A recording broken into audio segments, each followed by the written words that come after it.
Guys, ini Raka. Dia kelas 2 SMA. Sekilas, dia kelihatan seperti pelajar SMA biasa. Tapi kalau diperhatiin lebih jauh, ada yang beda. Wajahnya kuyuh dan sering kelihatan murung. Pandangan matanya kosong, kayak orang lagi bengong. Terus, emosinya juga bisa naik turun gak jelas. Kalau diajak ngobrol, bicaranya gak jelas dan seringkali gak nyambung. Setelah diselidiki, ternyata Raka adalah seorang pengguna narkoba. Nah, punya teman atau kenal seseorang yang mirip Raka nggak? Atau pernah kebayang nggak kalau Raka itu kita sendiri? Narkoba atau sering juga disebut nafza, singkatan dari narkotika, psikotropika, dan zat adiktif lainnya, adalah istilah yang ngegambarin semua bahan atau senyawa yang bisa menyebabkan penurunan kesadaran dan bisa mengakibatkan ketergantungan kalau digunakan dengan tidak sesuai. Penyalahgunaan narkoba bisa membuat kita kecanduan yang akhirnya bikin kita terus-terusan mengkonsumsi narkoba dengan jumlah yang makin banyak pula.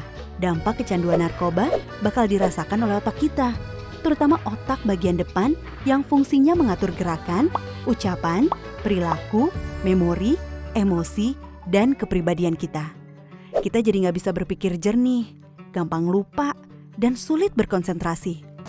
Emosi kita jadi nggak stabil, jadi gampang marah-marah atau ngamuk-ngamuk. Keluarga dan teman juga bisa jadi frustasi ngadepin kita yang kayak begini. Yang bikin serem, fungsi otak kita belum tentu bisa pulih lagi, walaupun kita udah berhenti menggunakan narkoba. Nah, bayangin sekarang, kalau ini terjadi di masa pandemi kayak sekarang ini. Udah kesepian, depresi, stres gara-gara pandemi, masih ditambah lagi depresi dan kesepian karena dijauhin teman dan keluarga. Kebayang gak sih? Kita ngajakin teman untuk mabar game online, tapi gak ada yang mau. Bukan karena kita jago mainnya, tapi karena takut pas lagi asik main, kita tiba-tiba ngegas gak jelas cuma gara-gara hal sepele. Males kan? Bukan cuma itu, dampaknya ke tubuh kita juga bisa berbahaya loh.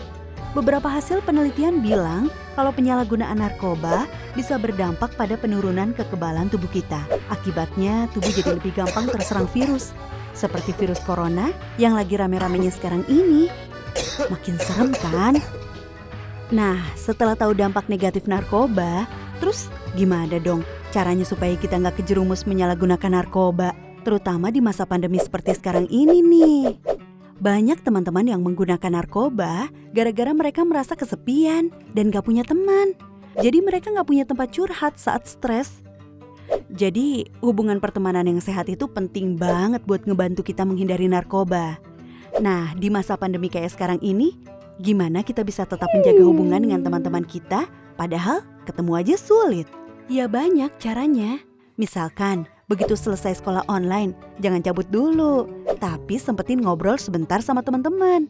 Atau bisa juga ngajak teman-teman untuk main game online bareng sekelarnya bikin PR atau tugas. Mabarnya yang sehat juga ya, misalnya dibatesin cuma maksimal 2 jam setiap hari, supaya otak kita juga bisa beristirahat nggak ngeliatin gadget melulu. Tapi selain teman-teman sekolah, jangan lupa kita masih punya teman yang jaraknya nggak jauh dan bisa kita ajak ngobrol kapan aja, yaitu keluarga kita sendiri. Ingat, masa pandemi ini bisa bikin stres siapa aja, termasuk kakak, adik, atau orang tua kita. Nah, daripada stres sendiri-sendiri, kenapa nggak sekali-sekali kita ngobrol sama mereka sambil sekalian curhat, ya kan? Kadang-kadang ngobrolin masalah yang selama ini kita pendam sendiri dengan keluarga bisa bikin perasaan kita jadi lebih lega dan meringankan beban pikiran kita juga. Terus kita juga mendingan cari kegiatan untuk mengisi waktu luang selama pandemi ini, biar gak kebanyakan bengong dan akhirnya malah jadi bikin kita iseng nyoba-nyoba hal yang gak baik, termasuk nyoba-nyoba pakai narkoba. Banyak loh kegiatan yang bisa kita lakuin selama masa pandemi ini.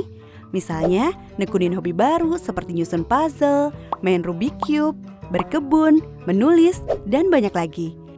Atau belajar hal-hal baru di internet, misalnya belajar main alat musik, belajar menggambar, belajar masak, dan lain-lain. Atau video call sama teman-teman untuk ngebahas konten terbaru dari YouTuber atau selebgram favorit.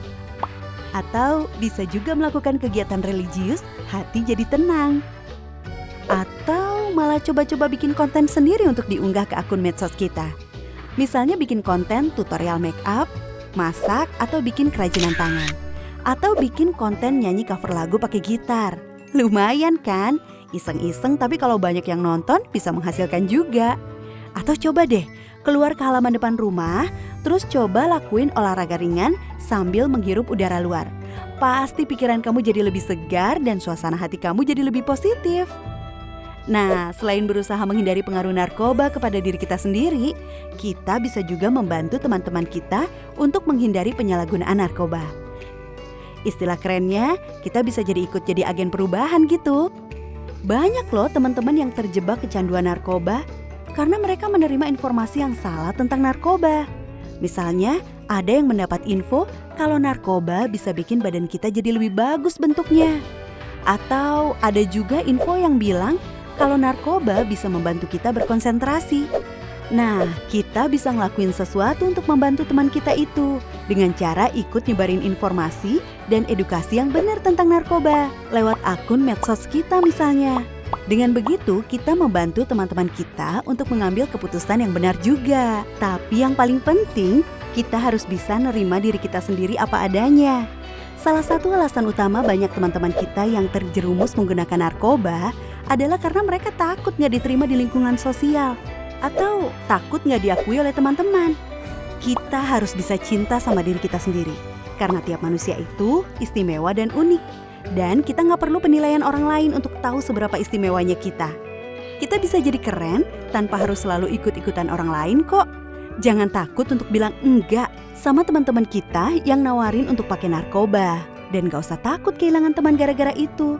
Teman yang baik pasti akan ngedukung kita ngelakuin sesuatu yang baik juga. Percaya deh, yang bikin hidup jadi seru dan menyenangkan itu adalah sikap kita terhadap diri kita sendiri, bukan orang lain. Sikap kita yang menghargai diri sendiri sambil terus menjaga hubungan yang sehat dengan keluarga, teman-teman, dan orang-orang lain di sekitar kita.